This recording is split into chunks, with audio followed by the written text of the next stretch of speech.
Eu acredito que só existe riqueza na identidade. E vai ser a maior crise que a gente vai passar nos próximos anos. É isso que vai gerar ansiedade, depressão, falta de pulsão de vida, angústia, adoecimento. As pessoas tiraram, é como se a internet tivesse arrancado o selfie delas. Elas estão perdendo a identidade.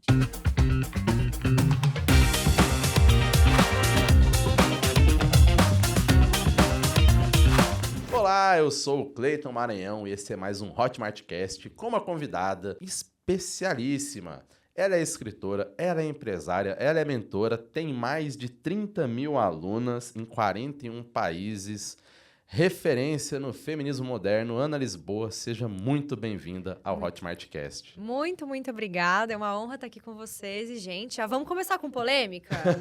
Adoro! Que não é feminismo moderno. Feminino moderno. Ai, socorro! Feminino moderno. Feminino moderno. Feminino moderno. Mas isso é muito comum, viu, Cleiton? É bem comum mesmo o pessoal confundir. E eu acho que já dá pra gente falar um pouquinho sobre isso Por também. favor. Bom, qual a diferença, né, gente? Pra começar, eu gosto muito de falar que o eu te amo, ele não é o amor. Né? O amor é algo muito maior. E que o feminismo, ele não é o feminino. O feminino é algo muito maior. Então, o movimento do feminino moderno, ele não tem nada a ver com esse viés social, político, e que hoje, né, foi, infelizmente, para esse contexto, né? Ele nasce de um movimento histórico-social, qual eu fui por muito tempo, participante dentro da minha época de advogada, mas ele hoje vai para esse viés mais político. Então, a gente quis trazer uma possibilidade onde todos se encontram. Sim. Tanto as feministas quanto as mulheres que não se identificam. É um lugar para toda mulher. Você acabou de comentar que você era advogada. Uma coisa em comum que acontece, assim, todo mundo que senta nessa cadeira aí...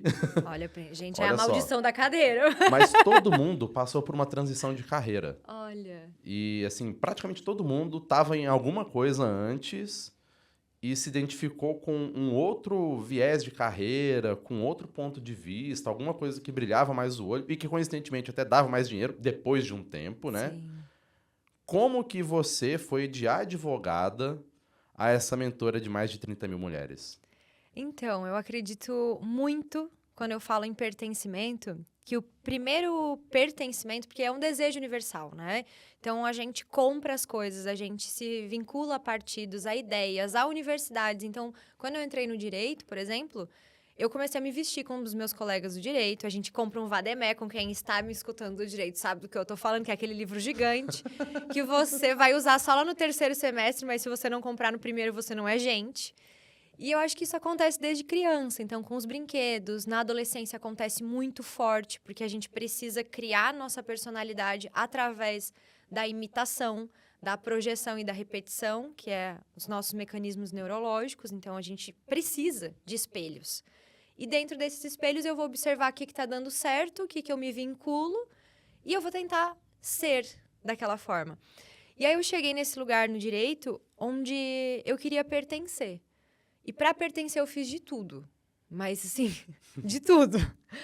Então, eu cortei o cabelo, só que é automático, sabe? É uma coisa que a gente vai fazendo e que de tanto você repetir, você se torna aquilo. E você não se torna por desejo, né? Você, tipo assim, imagino eu que não seja algo... Intencional. Intencional. Tipo, não, eu vou vestir isso aqui, eu vou falar dessa forma. Não, é a mesma coisa sabe quando você vai para uma cidade, você fica muito tempo lá, você começa a pensar naquele idioma ou com aquele sotaque? Ou você já percebeu que você vai assistindo, por exemplo, série? E aí você já assistiu Yellowstone? Já. E Eu vi 2 episódios. Aí chega um momento em que você, na série, ou aquela outra que viralizou muito, que era do cara que fazia heroína. Ah, o Breaking Bad. Isso. Chega um momento que o cara tá fazendo um negócio errado, mas você tá torcendo pro cara dar certo. Né? Então, esse é o pertencimento. Você começa a ver tanto aquilo todos os dias, que aquilo que pode ser até antiético, imoral ou ruim pra você, começa a ser normal. que é meio que o universo paralelo, muitas vezes, até dos outros núcleos, como até mesmo o digital. Então, não, agora é normal eu trabalhar 12 horas. Não, agora é normal eu ter que pensar nisso. Aí eu começo a falar palavras, né? Como copy e não sei o quê, e eu vou andando por um... E no seu universo ninguém sabe o que é isso, né? Não, Tipo, são bolhas, são universos paralelos onde você vai ficando tão imersa que a sua mente, o seu corpo, a sua vestimenta, tudo começa a se adaptar para aquele lugar. Então, eu fui engolida pelo direito. E por que que a gente é engolido por esses lugares? Porque a gente ainda não pertence a si mesmo. Então, a gente vem de uma infância onde eu preciso pertencer ao meu ambiente familiar. E aí eu vou reprisar todos os traumas, crenças, mentalidade, tudo da minha família. Chega na adolescência, eu vou me rebelar. Eu vou falar, não, tem algo melhor pra mim lá fora. Eu tô sufocado aqui. Aí eu vou pra fora. E aí eu começo a buscar modelos. Então, a gente tem muito na adolescência, né? Artistas, bandas. Gente, o meu era Backstreet Boys. E aí você vai pra esse lugar. Aí depois você entra na universidade ou numa profissão. E aí você fica buscando o seu ser através de espelhos. Isso é normal. O problema é que muita gente passa o resto da vida assim. Achando que é a sua profissão. Porque é engolido pela profissão. sim. Então, quando que isso deu essa virada de chave em mim, sabe? Quando eu falei, cara, se tira o direito de mim, quem que eu sou? Porque eu já tava adoecendo. Tipo, quem que eu sou além do CNPJ? Quem que eu sou, sabe? Além da... Porque eu tinha um currículo gigante. Professora universitária, mestrado na Europa. E eu sempre queria ser a primeira. Então, eu sempre fui muito rebelde, gente. Eu sempre quis, sabe, fazer o que ninguém tava fazendo. Ser diferente, encontrar o meu lugar. Eu tinha uma angústia, sabe? Uma coisa, assim, um nervoso. Que eu não conseguia parar. Filha de mãe exigente.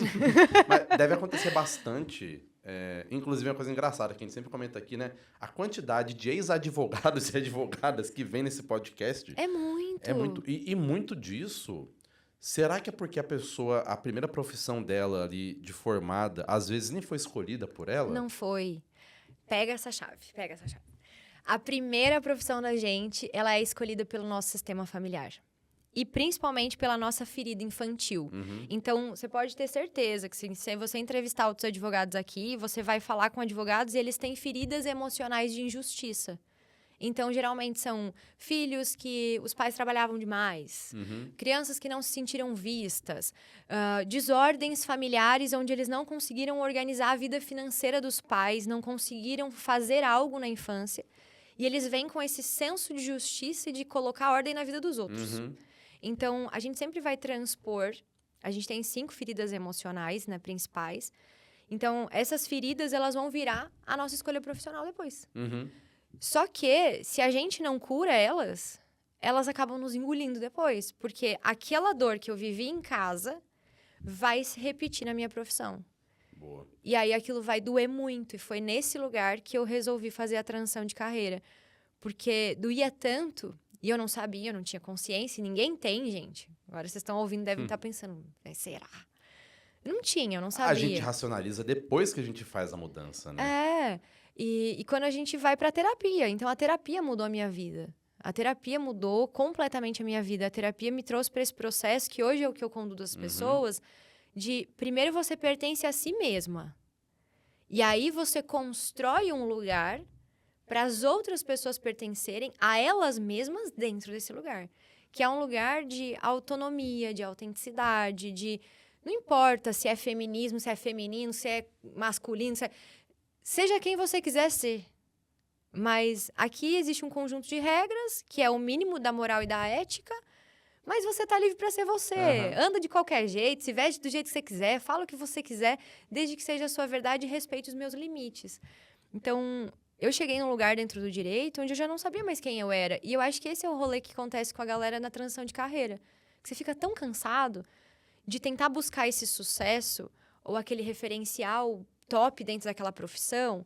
Que nem eu tinha 23 anos, eu era presidente da UAB Jovem, já tinha ajudado a abrir mais de 120 comissões de direito sistêmico no Brasil, no 2º ano de profissão. E já tinha aberto meu escritório, estava começando a dar aula. Então, eu fui até os 26 desse jeito. E aí, eu acreditava, comecei a conhecer a terapia, eu comecei a entender, opa, Eu acho que é por isso que eu adoeço tanto. Porque eu tinha enxaquecas terríveis. Aham. Eu tirei um ovário, perdi um ovário esquerdo. Depois eu tive nódulos no seio, tive que tirar um pedaço do seio. Aí tirei um pedaço do seio, o nódulo voltou. Só que eu era workaholic num nível que eu falava assim, não, eu consigo peidicionar. Porque eu não preciso levantar os braços. Caramba. Eu posso peidicionar assim, ó. E eu não conseguia parar de trabalhar. Então, eu tinha culpa de ficar parada. Eu tinha culpa de descansar. Só que isso tudo não era consciente. Eu só não conseguia. Isso vai no piloto automático, né? É, Agora, por exemplo, você fez uma mudança que você foi de uma advogada de sucesso, inclusive, sim, a Creator. Você provavelmente teve um ponto ali que você começou a compartilhar mais suas ideias na internet, foi crescendo e criando autoridade.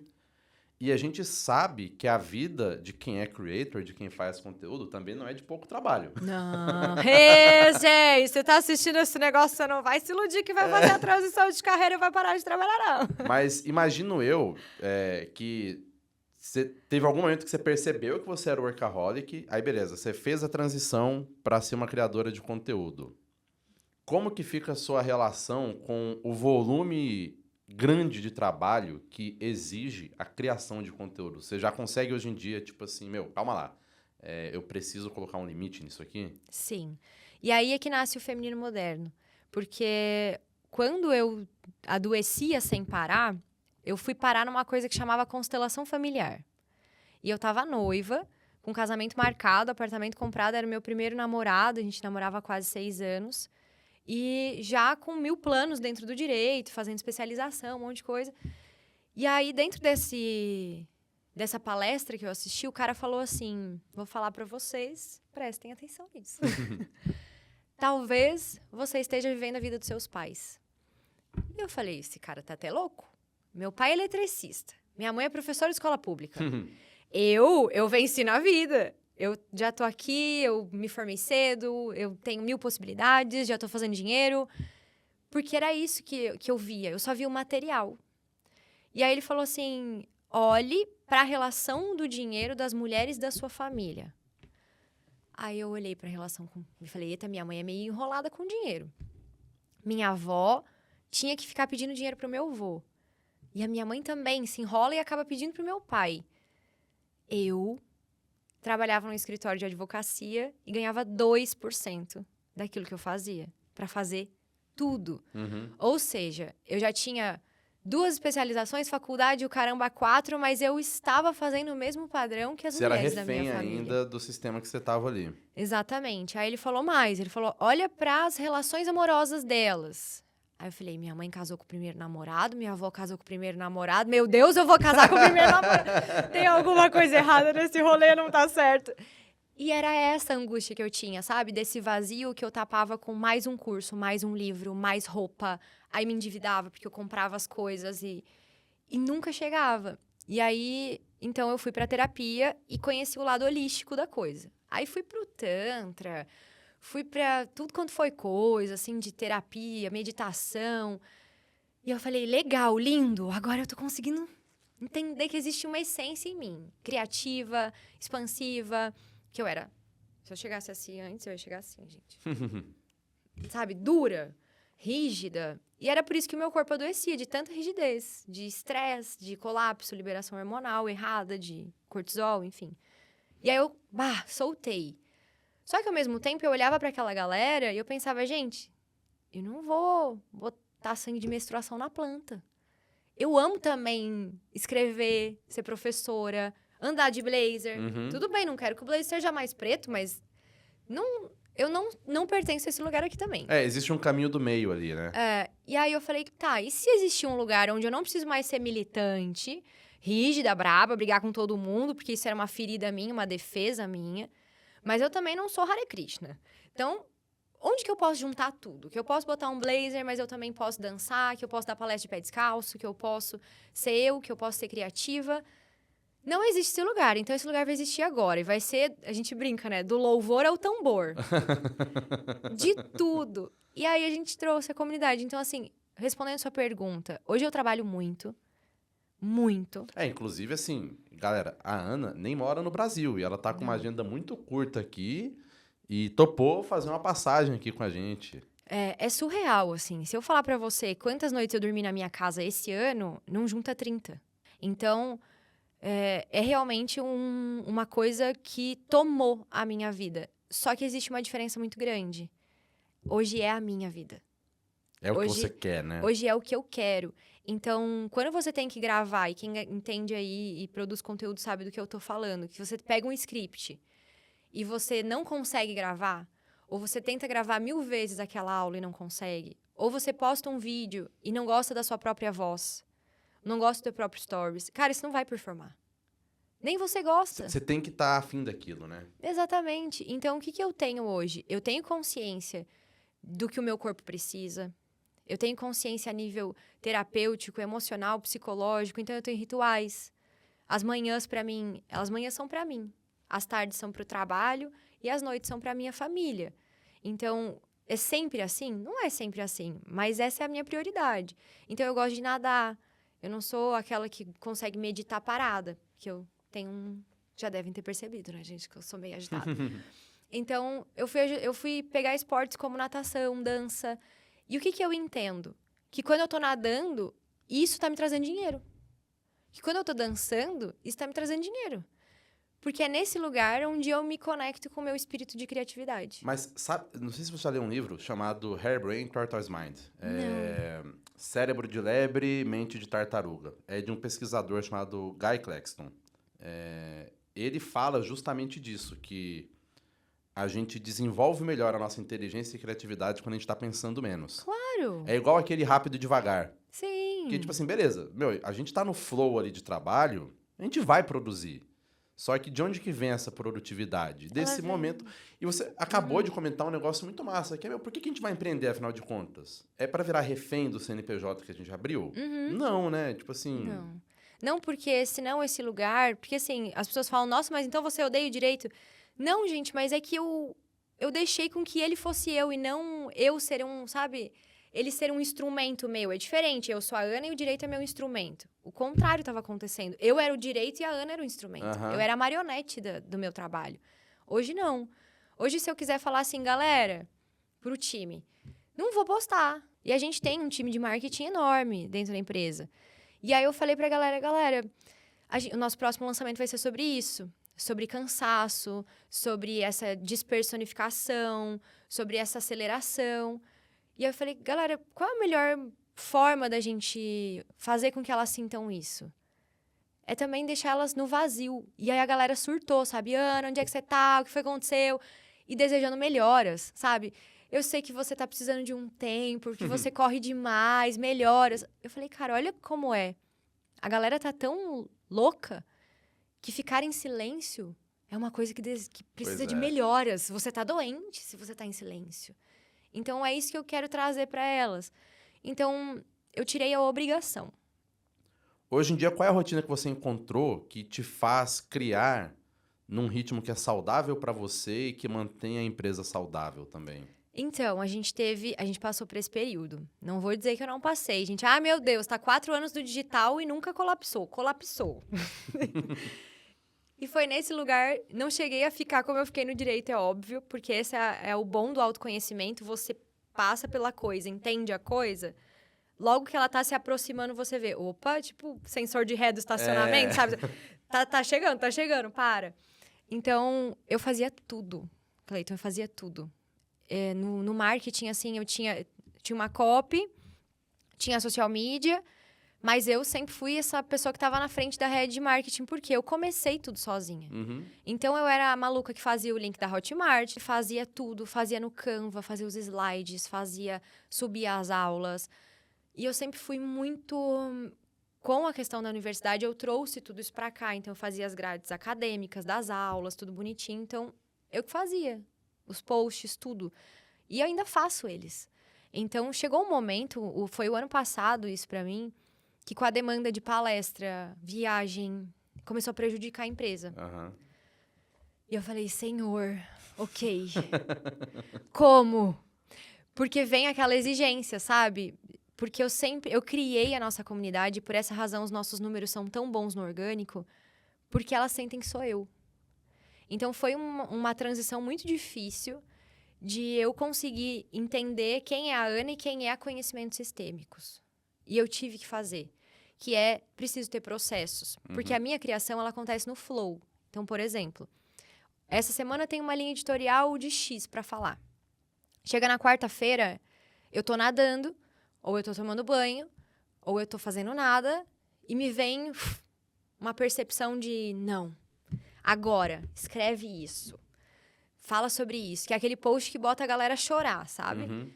Fala sobre isso, é isso que elas precisam. Eu escuto muito elas, então o direct é uma coisa enlouquecedora na nossa empresa. Isso é uma coisa que, por mais que pareça óbvio, as pessoas precisam sempre lembrar. O seu público tá o tempo todo dizendo o que ele quer ouvir. Se você fica loqueando, querendo fazer conteúdo sozinha, você tá maluca.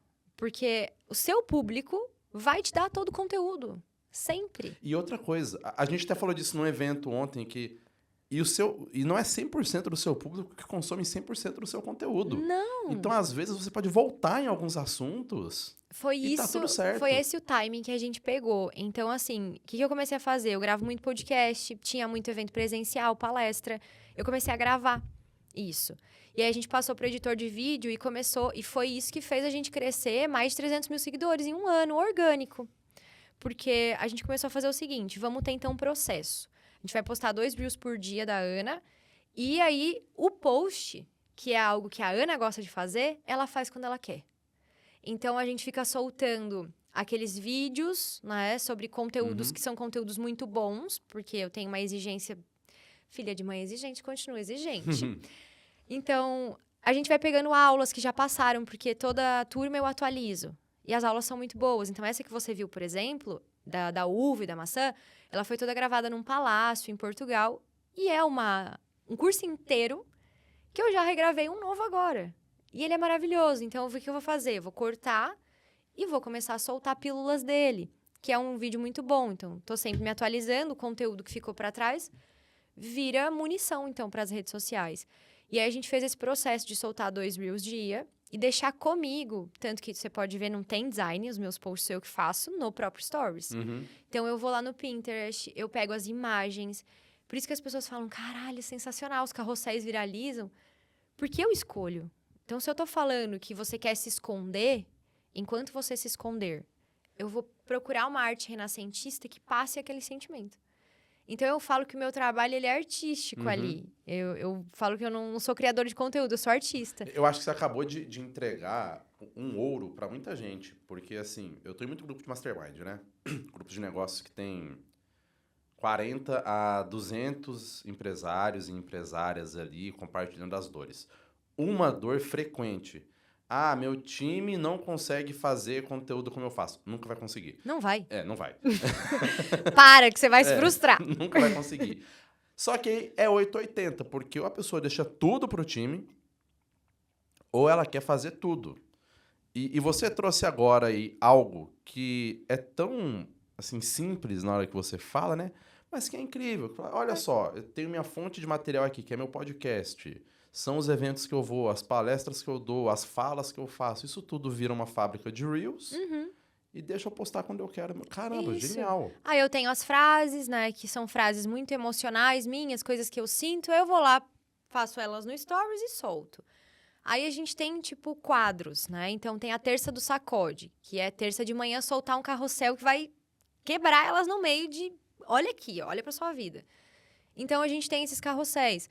Só que tem carrosséis que foram do ano passado, que eles têm lá 80 mil curtidas, sabe? Então, cara, esse carrossel é muito bom e teve muita gente que não viu, porque eu tô com 100, 200, 300 seguidores, 1000 seguidores a mais. Pega esse aqui e bota lá. Só que isso acontece porque tem clareza no time. Então, eu falo assim, galera, essa semana não tô legal não, hein? Quero descansar.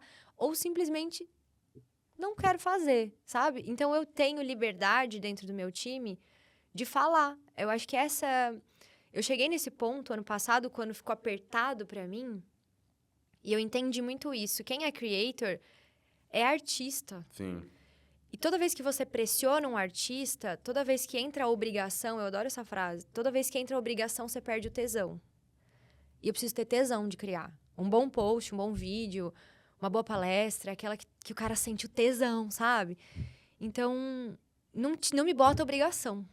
E aí, o jeito mais fácil que a gente encontrou foi esse. Tem a obrigação de postar às 11, às 6 da tarde o Reels, mas ninguém me obriga a fazer nada. E aí eu fui diminuindo os stories, fui vendo que, nossa, muito pelo contrário, gerou até mais desejo na audiência. Então eu fui testando coisas que me priorizavam e fui educando minhas alunas com isso. Então, por exemplo, eu era todo dia nos stories, muito ativa até ano passado. E aí quando veio esse negócio da obrigação, eu falei, cara, eu não quero tornar aquilo que é a minha vida um fardo. Porque esse trabalho é a minha vida, eu amo ele. E eu quero fazer isso pro resto da minha vida. Então, eu não posso fazer com ele o que eu fiz com direito. Senão, eu vou desgastar. Eu não quero tornar isso obrigação. Então, a gente começou a criar processos onde a gente tem esses horários e tem esses momentos. E aí, eu fui criando rituais com elas. E aí, o que eu fiz? Eu me abri. Eu criei um lançamento que se chamava A Reforma. E aí, foi incrível esse lançamento. Não sei se você soube. Não. Dos tijolos. Não, pode falar. A gente enviou tijolos para 50 alunas que eram, assim, mais especiais, com uma carta escrito assim, guarde com carinho esse tijolo, e só. E a partir daquele momento, as alunas começaram a postar e falar, o tijolo, botaram o tijolo do lado da placa de faturamento, botaram o tijolo no quarto, botaram o tijolo na sala e tiravam fotos do tijolo e falavam, nossa, desde que o tijolo chegou aqui em casa, já fechei 2 contratos. E, sabe, começou. E eu repostando, não falei nada. Só repostava elas recebendo os tijolos. Começou uma loucura na comunidade, que era, eu fui só aluna da T1, na 8, Cadê na 5. meu tijolo? E o meu tijolo? Eu não sou especial, eu não vou receber um tijolo? E brigando comigo que elas também queriam tijolo. Aí eu falei, gente, isso aqui foi só pra quem é do Master. No dia tal, eu vou fazer uma aula, tragam seus tijolos. E aí começou um fervo na comunidade da galera roubando tijolo de obra, elas filmando tijolo. Gente, eu vou mandar o vídeo pra você. É demais, é surreal, foi surreal. E elas pegando tijolo, comprando tijolo, chegou no dia da live. O nome dessa live era Reforma. E eu gravei episódios dela num palácio, eu aluguei um palácio mal assombrado em Lisboa, que foi por coincidência. Então, assim, meu processo ele é muito criativo. Eu fui nesse lugar para passar meu aniversário, porque eu tinha visto foto no Google, que era um restaurante. Eu falei, cara, que palácio top. Aí eu fui lá, era um palácio mal assombrado. E aí tinha uma ala mal assombrada e tinha uma ala lindíssima. Aí eu falei, cara, isso daqui tá parecendo a minha cabeça. E a minha cabeça é assim, ela tem umas coisas sinistras e tem uma... que é mal assombrado, mas é bonito. E eu falei, cara, eu vou gravar aqui dentro nesse lançamento, pra falar pra elas que a gente tem que reformar a nossa cabeça. Resumo da ópera. A gente tava lá no lançamento e mais de 4.000 pessoas segurando o tijolo na mão. E eu falei, fecha os olhos, segura o tijolo, se conecta com ele. E respira fundo, fui fazendo uma meditação e falei, o que esse tijolo que significa pra vocês? E elas, é Deus na minha vida, é o primeiro pilar da minha nova vida, não sei o quê. E eu falei, cara, esse tijolo não significa nada. Ele só significa uma coisa. Que vocês são altamente influenciáveis. Que vocês estão perdidas de vocês. E que vocês estão endeusando um pó compactado. Porque eu falei pra vocês fazerem. Significa que vocês estão sem personalidade. E aí elas ficaram tipo... Eu falei, E é isso que a internet tá fazendo com a gente. E quase fez comigo. E por essa razão... a gente vai agora olhar para esse lugar e vai tratar isso e vai voltar a ser quem nós somos. E aí, a partir daquele momento, eu criei rituais de primeiro eu. E elas foram seguindo esses rituais. Então, a gente tem sexta do merecimento, segunda do batom vermelho. Então, eu não tenho mais obrigação nem com a minha comunidade. Porque elas sabem que essa é a minha filosofia de vida. E isso ficou leve pra mim, fica leve pra elas. Então, é gostoso, senão, sabe? A pessoa, ela fica meio cega em relação... Tipo, a gente sempre comenta isso, né? Quando você está aprendendo algo novo, é muito importante você seguir à risca o método que está sendo ensinado, colocar aquele mapa em prática, seja lá na especialidade que for. Você vai aprender fotografia, vai aprender dança, vai aprender forró. Você não vai começar no freestyle, né? Você começa seguindo ali hermeticamente. Mas, pô, depois de um tempo você precisa quebrar as barreiras, senão você não consegue pensar, né? Exatamente. Esse é o problema. E eu acho que é por isso que muita gente não consegue... Que vocês não conseguem estourar, sabe? Porque vai até um lugar. Esse direcionamento, esse método, ele vai levar você até os 100 mil. Mas você não vai passar do 1 milhão feliz se você não for você. Sabe que a pessoa que ela tá iniciando uma coisa nova, né? Seja um conteúdo, um negócio, às vezes eu tenho a impressão de que tudo que ela precisa é ou uma afirmação de alguém, ou uma ajuda numa tomada de decisão. E muitas vezes parece que o que congela o creator, o novo creator, é a dúvida. O que você diria para uma pessoa que ela tem coisas para compartilhar com o mundo, mas ela talvez não esteja tão segura sobre isso? Como que ela começa a dar os primeiros passos para ela colocar mais a voz dela na internet e quem sabe um dia chegar em um ponto similar ao que você chegou? Eu acredito que são passos que eu tive que tomar. O primeiro deles é... Para de ser vaidosa. Sabe? Para de querer se aparecer de uma forma bem coloquial. Como eu vinha do ambiente acadêmico e do direito, eu queria falar bonito. E eu fui ensinada a falar bonito. Então, eu queria fazer os vídeos e eu não sabia falar uma coisa em 10 segundos. Esteticamente perfeito, porém... E assim, eu queria... O que é constelação familiar? Aí eu falava, é uma psicoterapia inventada por um alemão com a fonte de lá, lá, lá, lá, lá, lá, lá. E não falava nada com nada, demorava 20 minutos para falar o vídeo e ninguém entendia. Então, não é isso que as pessoas querem, sabe? Elas não estão seguindo você porque elas querem uma enciclopédia. E isso, na verdade, só fala sobre a nossa necessidade de mostrar, olha, querido, que vamos ser bem sinceros, né, gente? Quando a gente vem pro digital, a gente pensa assim, nossa, tô deixando a minha profissão para virar uma pessoa que grava vídeo. E aí, o que você vem nessa loucura desse pensamento? Eu preciso mostrar que eu sou inteligente. E aí, você quer mostrar que você sabe? Que você é inteligente falando, trazendo isso, fonte, não sei o quê, fazendo bonito. Cara... Você não precisa mostrar pra ninguém que você é inteligente. Você precisa saber que você é inteligente. Então, pra mim, o primeiro passo foi esse. Eu era muito prolixa. Muito chata. Sabe? Minhas aulas demoravam 1000 horas. Por quê? Porque eu queria trazer fonte, base. Igual eu fazia no direito. Porque eu pensava assim, nossa... Saí do direito pra virar terapeuta. Uma coisa que nem nome tem. Só que isso é inconsciente. Você vai ver. Então, para de ser chata. E abre mão de ser vaidosa. Não tenha medo de passar vergonha. Ninguém tá nem aí pra você. Tem muita gente que me segue, são minhas alunas. O LTV gigante, fica, compra. E eu chego nelas e falo assim, você lembra que eu postei ontem? E elas falam, não.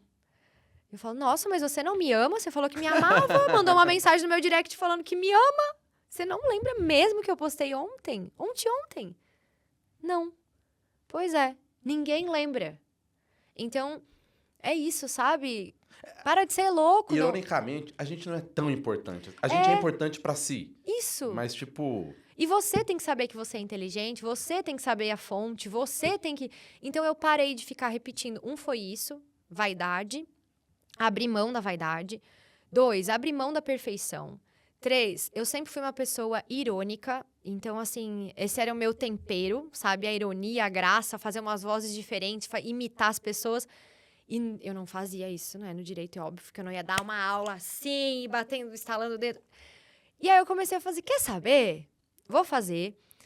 Seja diferente, então, pra mim, eu sou totalmente o oposto do que se espera de uma terapeuta. Então, as pessoas olham e falam, caramba, eu não consigo entender muito bem o que essa menina faz. Não é feminismo. Ela anda de Porsche, vestido de seda, mas ela é terapeuta? Porque eu achei que terapeuta era aquele que ficava meditando e não pensava em bens materiais. Então, eu fui quebrando essas objeções, sabe? Do tipo, pode sim, a gente pode ser terapeuta e pode cobrar caro, a gente pode ter fé. Então, muita gente fala isso, nossa, Ana, mas você escuta louvor e você anda com o Espírito Santo no peito e vai a Nossa Senhora de Fátima e leva as pessoas em Fátima, em Portugal. Sim, porque a minha fé é em Cristo. E eu respeito todas as pessoas. Então, a gente tem dentro da comunidade pessoas de vários credos. Então, eu acho que é muito isso, sabe? Ai, só seja você, porque eu acho que tá todo mundo cansado. Eu tô cansado, você não tá cansado? É porque tem muita coisa que é muito pasteurizada, né? E Fica chato. todo mundo tão igual. E Então- é massa ver gente diferente fazendo coisa nova. É. Então, e isso que você falou é real. E a gente estava conversando recentemente, né, com o Igor do Flow, com o Leandro Ladeira, com mais uma galera. E eles falando, ele falou, meu, você não pode perder a sua identidade de criador ou de criadora. Porque no final das contas é a sua identidade que vai te levar longe. Exatamente. Então hoje eu vejo que as pessoas falam muito isso, tanto que não foi uma coisa que eu falei assim, vamos todo mundo pintar a unha de vermelho. Vamos todo mundo usar batom assim. Quando eu vou nos eventos, elas estão assim. Mas é porque a história do pertencimento. Você começa a me ver todo dia daquele jeito, quando vê elas estão assim. Só que me irrita um pouco, sabe? Aí eu falo, gente, lindo, eu amo, pode ser o nosso símbolo da marca, mas bora cada um Levar fazer na o sua... seu, né? Tanto que o lema da nossa empresa é esse, né? Alis volati propris, que é voe com as suas próprias asas. Eu acredito que só existe riqueza na identidade. E vai ser a maior crise que a gente vai passar nos próximos anos. É isso que vai gerar ansiedade, depressão, falta de pulsão de vida, angústia, adoecimento. As pessoas tiraram, é como se a internet tivesse arrancado o selfie delas. Elas estão perdendo a identidade. Então, o nosso caminho é um caminho de volta, assim, tipo, vem pra cá. Ser criativo é legal. Reforçar o indivíduo, né?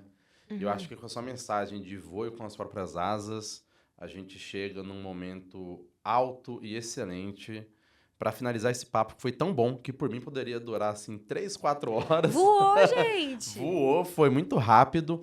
Ana, é um prazer ter você aqui. É uma honra que você tenha separado um espaço da sua agenda, que é disputadíssima, para estar aqui com a gente, trazendo a sua visão do creator enquanto artista, muito mais do que alguém que simplesmente publica conteúdo. Portanto, muito obrigado por ter trazido o seu conteúdo aqui. Em quais redes as pessoas podem te encontrar e com qual nome? Tanto o TikTok, Instagram, a gente pode encontrar Ana Lisboa, tá lá, @AnaLisboa, e dentro do YouTube é Feminino Moderno. Maravilha. Só lá. E para você que acabou de acompanhar a gente aqui, Hotmartcast, contando grandes histórias por trás de grandes ideias, 2 vezes por semana, diretamente não só no YouTube, mas em todas as plataformas de áudio. A gente se vê no próximo episódio.